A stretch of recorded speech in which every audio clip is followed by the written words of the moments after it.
Hello guys, నేను మీ పిసరమైన Rajesh.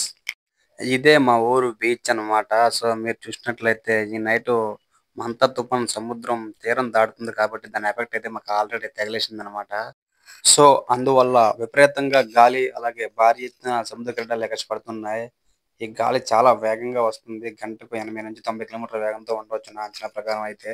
So ఆ గాలి సౌండ్స్ ఎట్లున్నాయో మీరు కూడా ఒకసారి వినండి ఫ్రెండ్స్.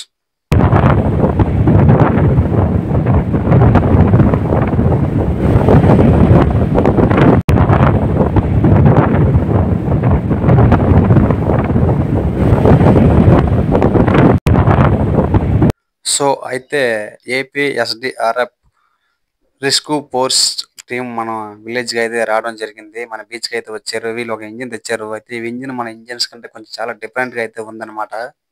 ఈ ఇంజిన్ కెపాసిటీ వచ్చేసి 45 ఆన్సర్స్ అన్నమాట.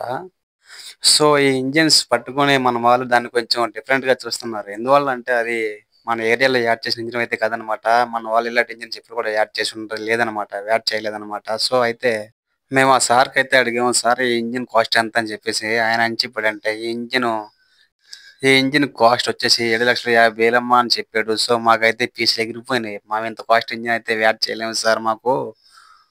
మేము పట్టుకెళ్ళిన ఇంజిన్ ఒక్కొక్కటి 50,000, 60,000 ఉంటది సార్. మాకింత కాస్ట్ ఇంజిన్ అయితే వద్దు. మాకు ఆ కాస్ట్‌కి అయితే ఇంజిన్, బూట్ కూడా వస్తది.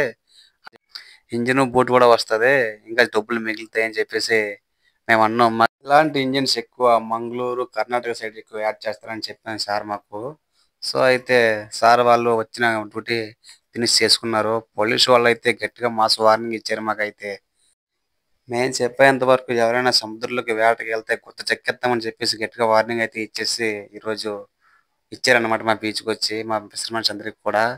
సో మేమైతే ఈ ఇంజిన్ చూస్తూ ఉండిపోయాం. ఎందుకంటే ఇది మాకు చాలా డిఫరెంట్‌గా అయితే ఉందన్నమాట. సో మేము కొత్తగా చూస్తున్నాం ఇలాంటి ఇంజిన్‌ని.